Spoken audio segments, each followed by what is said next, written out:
세계 경제가 휘청이는 2025년 혼돈의 파도 속에서도 오직 한 나라만이 흔들림 없이 항해하고 있습니다. 트럼프의 관세 폭탄이 세계 무역을 강타하고 공급망이 끊어지며 주요국 경제가 마비된 지금.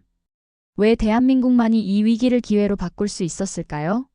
스탠퍼드 미래경제전략센터의 지윤서 박사가 펼쳐내는 대한민국 성공의 비밀 지금 시작합니다. 저는 지윤서입니다. 스탠퍼드 미래경제전략센터에서 박사후 연구원으로 일하고 있죠. 오늘 강의실에 들어서는 순간 연구실에서만 보던 세계 경제 지표가 눈앞에 현실이 되어 있었습니다. 모니터 화면을 가득 채운 빨간색 그래프들. 세계 각국의 주식시장은 일제히 하락세였어요. 트럼프의 관세 폭탄 결국 터졌군요. 동료 연구원 마이클이 커피를 건네며 말했습니다. 창밖으로는 캠퍼스 광장에 모인 시위대가 보였죠. 미국 먼저란 9호 아래 시행된 극단적 보호무역 정책에 반대하는 학생들이었습니다. 아이러니하게도 그들 손에 든 피켓조차 수입품이란 사실. 세계화의 그물망은 이미 너무 깊숙이 우리 일상에 파고들어 있었어요. 윤서, 한국 상황은 어때?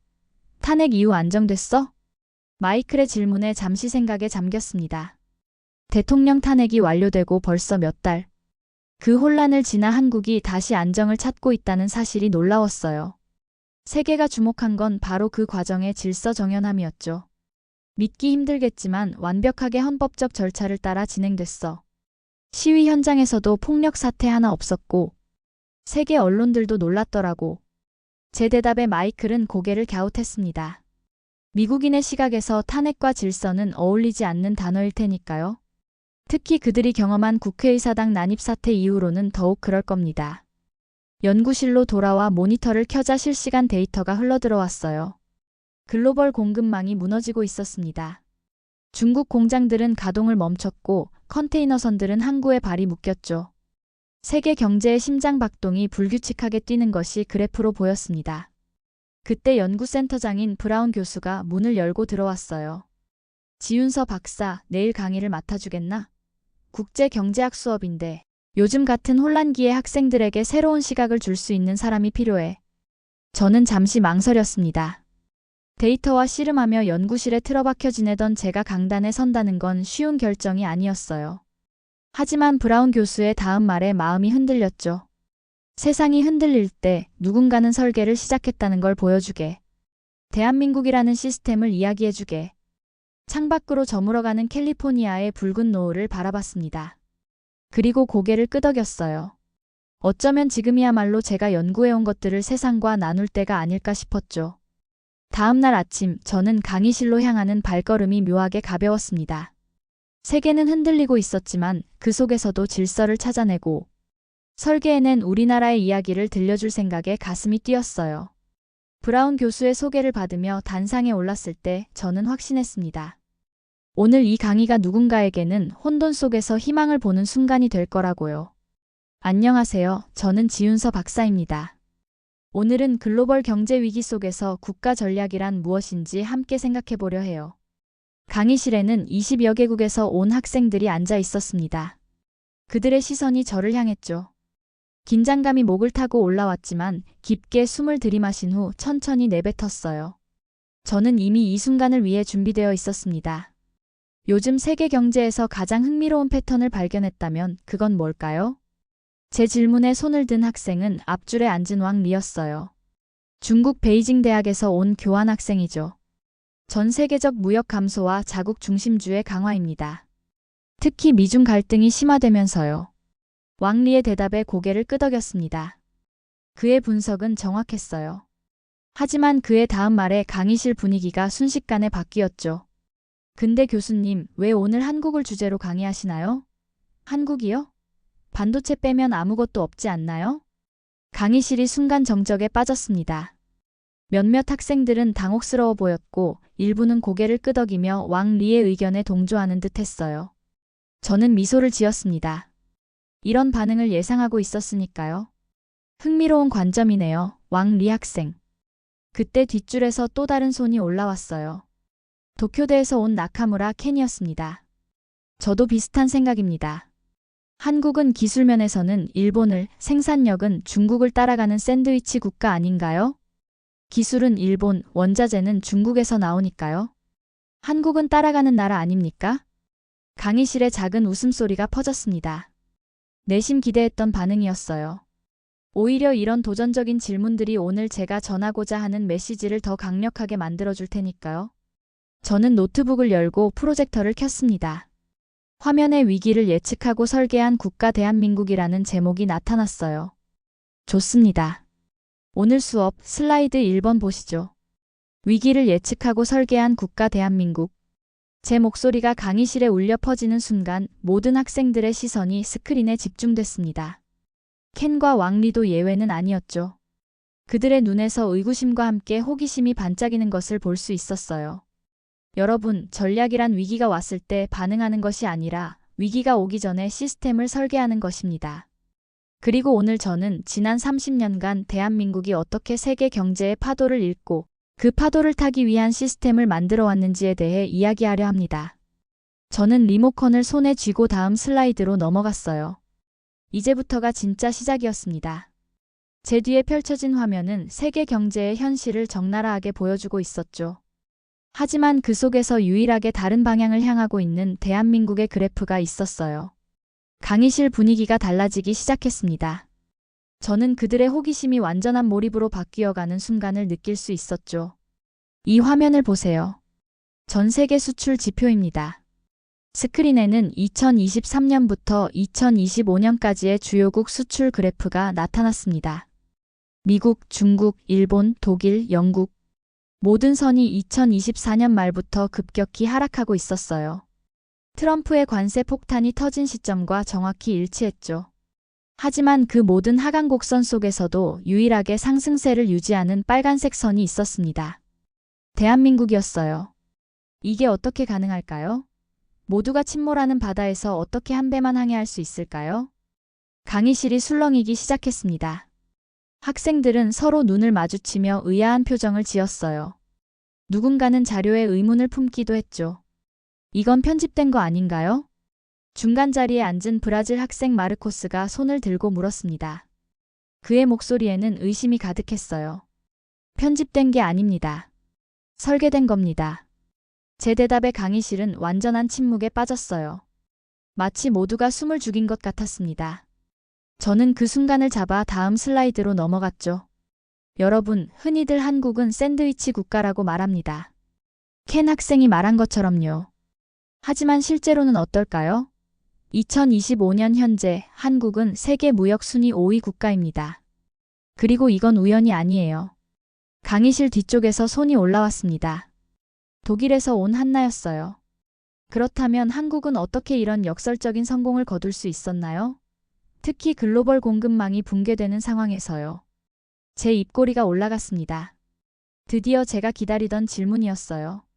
저는 키보드를 두드려 다음 슬라이드를 열었습니다. 바로 그 질문이 오늘 수업의 핵심입니다. 한나? 한국은 위기가 오기 전에 시스템을 설계했기 때문이죠. 한국이 어떻게 이런 상황을 예측하고 준비했는지 함께 살펴봅시다. 화면에는 2019년부터 2025년까지 한국의 무역 구조 변화를 보여주는 다이어그램이 나타났어요. 중국 의존도가 25%에서 14%로 급감했고 동남아시아와 인도 비중은 2배 이상 증가했습니다. 미국과의 직접 거래도 크게 늘었죠. 한국은 2019년 일본의 수출 규제라는 위기를 겪으며 중요한 교훈을 얻었습니다. 단일 국가에 대한 의존도가 높을수록 위험성도 높아진다는 것을요. 그래서 공급망 다변화를 시작했습니다. 왕리가 다시 손을 들었습니다. 그의 얼굴에는 여전히 의구심이 가득했어요. 그래도 반도체 같은 핵심 산업 몇 개만으로 이런 성과를 낼 수 있다고 보기 어려운데요. 저는 그의 도전에 미소로 화답했습니다. 이제 진짜 놀라운 부분을 보여줄 차례였으니까요. 좋은 지적입니다. 그래서 이 데이터를 보여드리려고 해요. 다음 슬라이드는 한국의 수출 품목 다양성 지수를 보여주고 있었습니다. 2019년에 비해 2025년 품목 다양성이 143% 증가했어요. 특히 눈에 띄는 건 바이오, 우주항공, 인공지능 기반 서비스 분야의 급성장이었습니다. 한국은 단순히 공급망만 다변화한 게 아니라 수출 품목도 다각화했어요. 위기가 오기 전에 이미 시스템을 설계해 놓은 거죠. 강의실의 분위기가 완전히 바뀌었습니다. 처음에 의구심 어린 표정들이 이제는 진지한 호기심으로 변해 있었어요. 학생들은 열심히 노트에 필기를 하기 시작했죠. 저는 그들의 눈빛에서 궁금증이 점점 더 커지는 것을 느낄 수 있었습니다. 이제 본격적으로 한국의 시스템 설계에 대해 이야기할 차례였어요. 자, 이제 더 재미있는 이야기를 해볼게요. 저는 다음 슬라이드를 띄웠습니다. 한국의 공급망 전략을 보여주는 도표였어요. 이것은 한국이 어떻게 공급망을 설계했는지 보여주는 자료입니다. 중국 의존도는 25%에서 14%로 줄었고 반도체 소재 국산화율은 38%에서 67%로 크게 늘었죠. 인도와 베트남의 생산 기지도 대폭 확충했습니다. 켄이 고개를 갸웃거렸어요. 그의 표정에서 의구심이 읽혔죠. 그런 변화를 단기간에 이루기는 어렵지 않나요? 특히 반도체 소재 같은 건 개발에 수년이 걸리는데. 제가 긴장된 미소를 지었습니다. 켄의 지적은 날카로웠죠. 하지만 제가 준비해온 답변이 있었어요. 좋은 질문입니다. 한국은 2019년 일본의 수출 규제 직후부터 이미 준비를 시작했어요. 그 당시엔 아무도 주목하지 않았죠. 하지만 한국 정부와 기업들은 장기적 관점에서 움직였습니다. 그리고 그 모든 걸 가능하게 한 건 바로 이 시스템이었어요. 다음 슬라이드로 넘어갔습니다. 한국형 AI 무역 리스크 관리 시스템이란 제목이 화면에 떴어요. 이 시스템은 전 세계 무역 데이터를 실시간으로 분석해 리스크를 예측합니다. 단순한 예측이 아니라 물류 흐름까지 시뮬레이션하죠. 어떤 위기 상황이 발생했을 때 48시간 내에 자동으로 대응 전략을 실행합니다. 왕리가 손을 들었어요. 그런 시스템이 실제로 존재한다고요? 중국도 그런 건 없는데? 저는 고개를 끄덕였습니다. 네, 실제로 존재합니다. 한국은 2022년부터 이 시스템을 가동했어요. 모든 무역 결정이 감이나 직관이 아닌 데이터와 시뮬레이션을 통해 이루어지고 있죠. 이건 감이 아니라 수학, 데이터, 시스템입니다. 마르코스가 손을 들었습니다. 그런데 왜 다른 나라들은 이런 시스템을 만들지 않았나요? 기술적으로 불가능한 건 아니잖아요. 저는 미소를 지었습니다. 핵심 질문이 나왔네요. 기술적으로는 가능합니다. 하지만 두 가지가 필요해요. 첫째, 시스템 사고. 문제를 개별적으로 보는 게 아니라 연결된 전체로 보는 시각이 필요합니다. 둘째, 지속성이 중요해요. 한국은 IMF 위기, 글로벌 금융위기, 코로나19 팬데믹을 거치며 위기 대응 데이터를 축적해왔습니다. 그 모든 경험이 지금의 시스템을 만든 거죠. 학생들의 눈빛이 달라졌습니다. 처음에 회의적인 표정들이 점점 진지한 호기심으로 바뀌고 있었어요. 저는 잠시 물을 마시고 다음 슬라이드로 넘어갔습니다. 한국의 대응 시스템은 단순한 알고리즘이 아닙니다. 위기가 발생했을 때 어떤 기업이 어떤 대체 공급처를 찾아야 하는지, 어떤 항만을 통해 수출해야 가장 효율적인지까지 제안하죠. 그리고 이런 움직임은 실시간으로 조정됩니다. 강의실이 갑자기 조용해졌어요. 학생들의 표정에서 놀라움을 읽을 수 있었습니다. 마치 미래의 한 조각을 보고 있는 듯한 눈빛이었죠. 그런데 교수님, 한 가지만 더 질문해도 될까요? 한나가 다시 손을 들었습니다. 물론이죠. 이런 시스템이 있다 해도 결국 실물 자산과 인프라가 받쳐주지 않으면 무용지물이지 않을까요? 특히 항만 같은 핵심 인프라는요. 한나의 질문에 살짝 긴장이 풀어졌습니다. 이제 제가 가장 자신 있는 부분이 나왔으니까요. 바로 그 점이 한국의 또 다른 비밀입니다.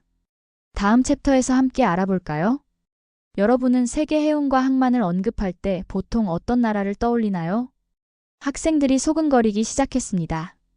누군가는 싱가포르, 다른 이는 네덜란드, 또 다른 목소리로는 중국이라고 대답했어요. 켄이 자신 있게 손을 들었습니다. 해운은 여전히 일본이 선두죠. 요코하마, 고베항은 세계적인 항만이고 일본 선사들은 오랜 역사와 전통이 있으니까요. 저는 켄의 답변에 미소를 지었습니다. 맞습니다. 그건 바다를 가졌던 나라의 이야기입니다. 하지만 한국은 바다를 설계한 나라입니다. 슬라이드를 넘겼습니다. 부산항의 항공사진이 나타났어요. 하지만 일반적인 항만의 모습이 아니었죠. 마치 거대한 유기체처럼 움직이는 시스템의 모습이었습니다. 현재 부산항의 자동화율은 83%입니다.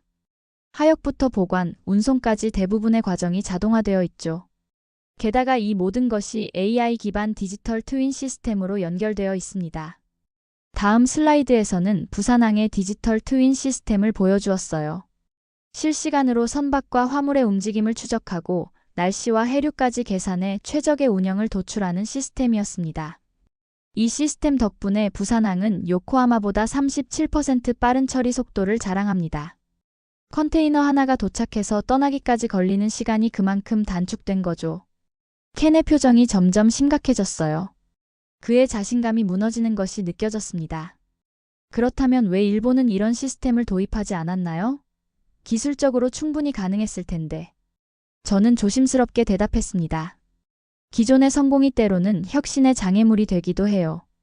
일본의 해운과 항만은 오랫동안 세계 최고였죠. 그런 상황에서 전면적인 변화를 시도하기는 쉽지 않습니다. 반면 한국은 처음부터 디지털 중심으로 항만을 재설계했어요.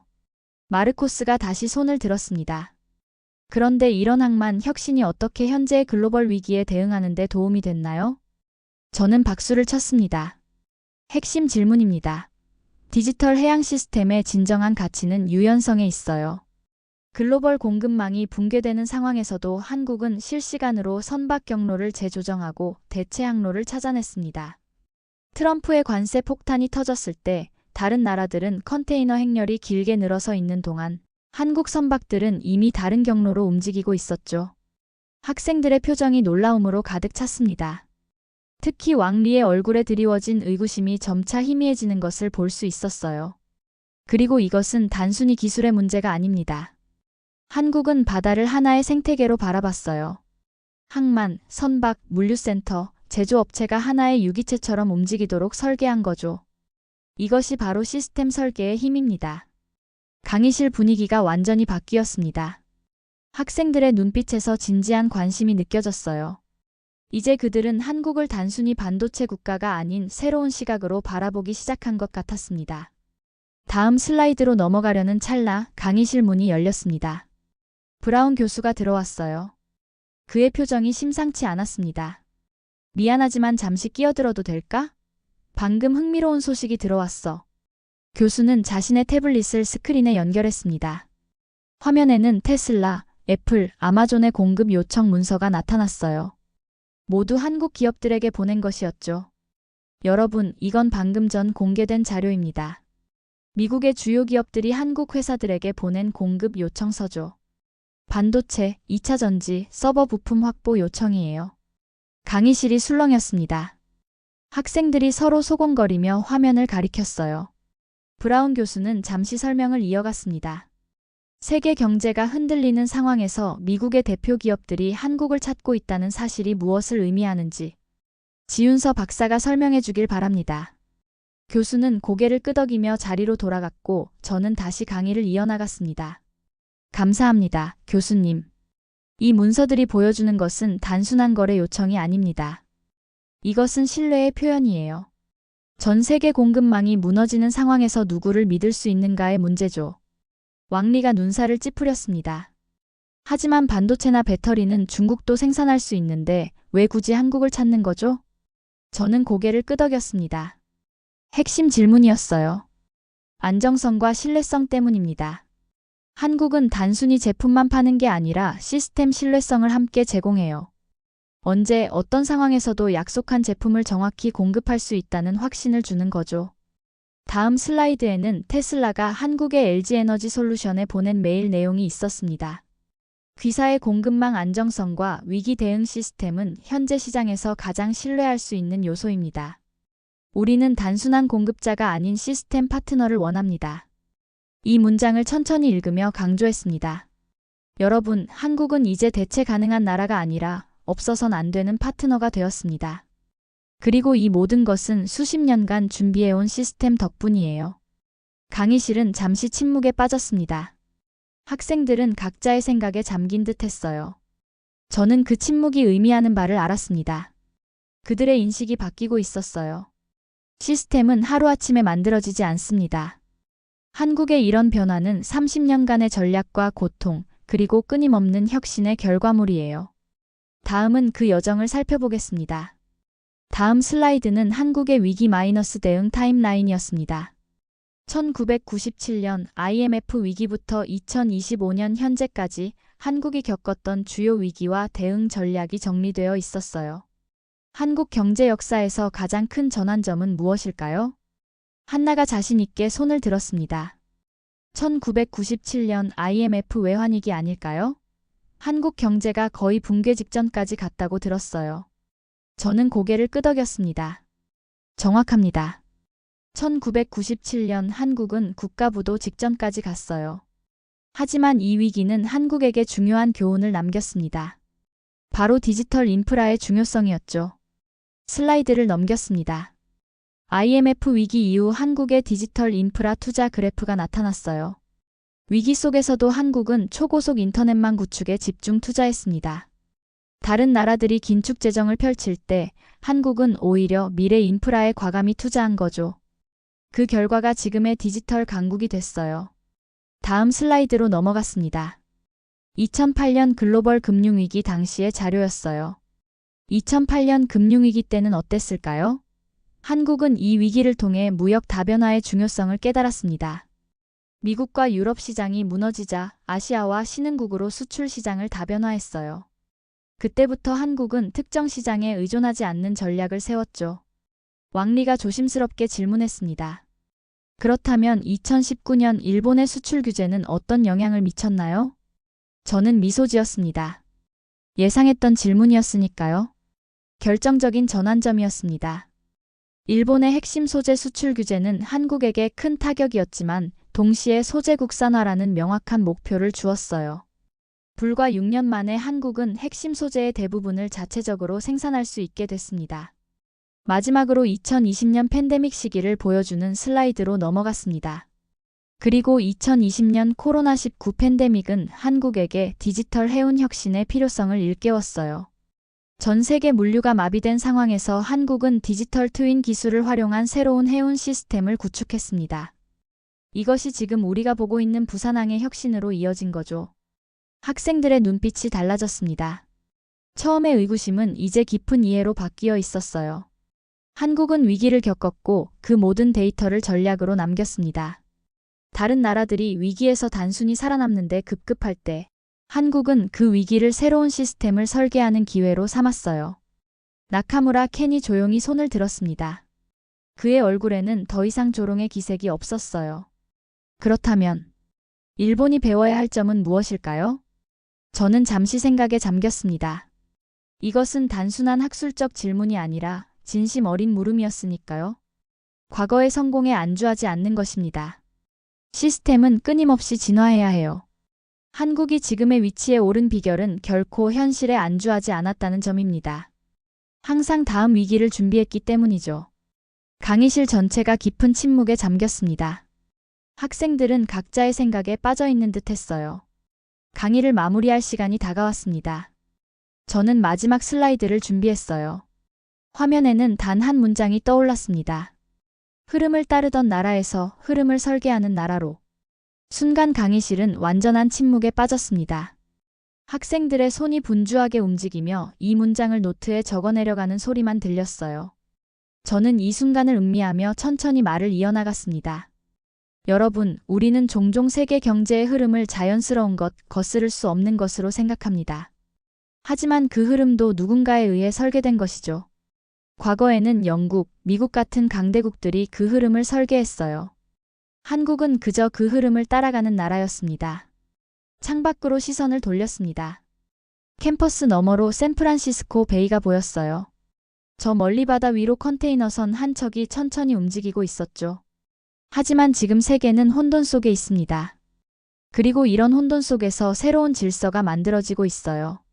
한국은 이제 그 질서를 설계하는 나라가 되었습니다. 왕리가 조심스럽게 손을 들었습니다. 그의 얼굴에는 더 이상 오만한 표정이 없었어요.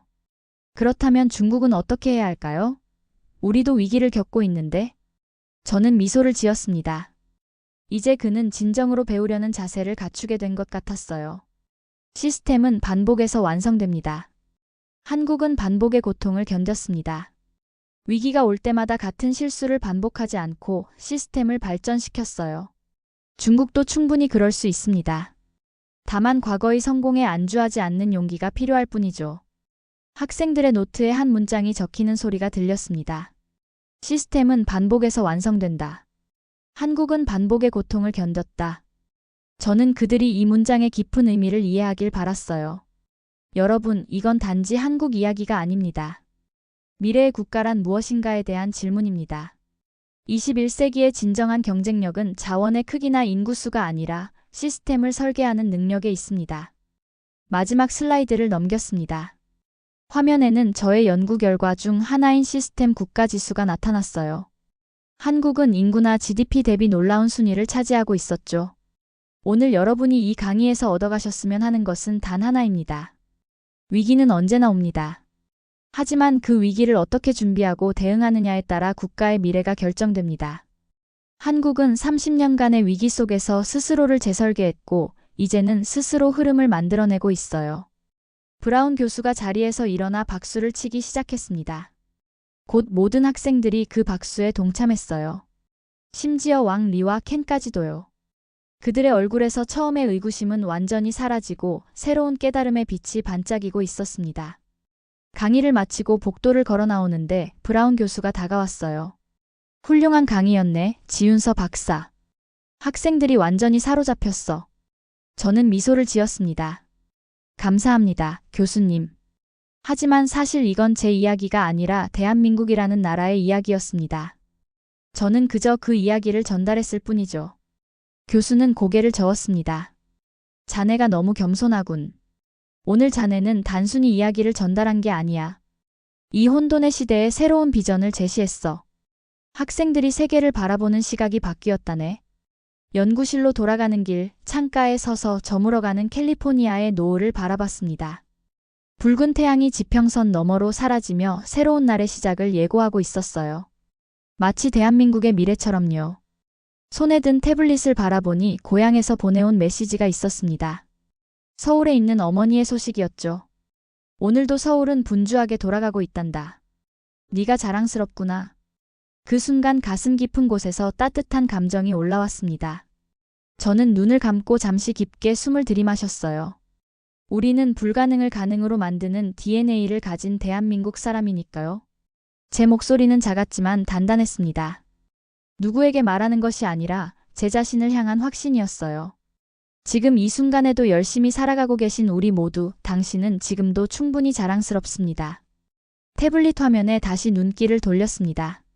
실시간 뉴스에는 한국 기업들이 글로벌 위기 속에서도 안정적인 공급을 유지하고 있다는 기사가 올라와 있었어요. 우리는 할 수 있습니다. 그리고 이 모든 변화의 중심에는 우리 대한민국이 있습니다. 흐름을 따르던 나라에서 흐름을 바꾸는 나라로. 한국이 없으면 세계가 멈춥니다. 저는 가방을 메고 연구실을 나섰습니다. 내일은 또 다른 대학에서 한국의 시스템 전략에 대해 강연할 예정이었어요. 한국의 이야기, 우리의 이야기를 세계에 전하는 것이 제 사명이 되었으니까요. 복도를 걸어가며 저는 마음속으로 다짐했습니다. 어디에 있든, 무슨 일을 하든, 우리는 대한민국의 미래를 만들어가는 사람들이라고요. 그리고 그 미래는 이미 시작되었습니다. 오늘 이야기 어떠셨나요? 귀한 시간 함께 해주셔서 감사합니다. 구독자 여러분 항상 행복하시길 바라겠습니다. 오늘도 많이 웃는 하루 되세요. 지금까지 감동민국이었습니다.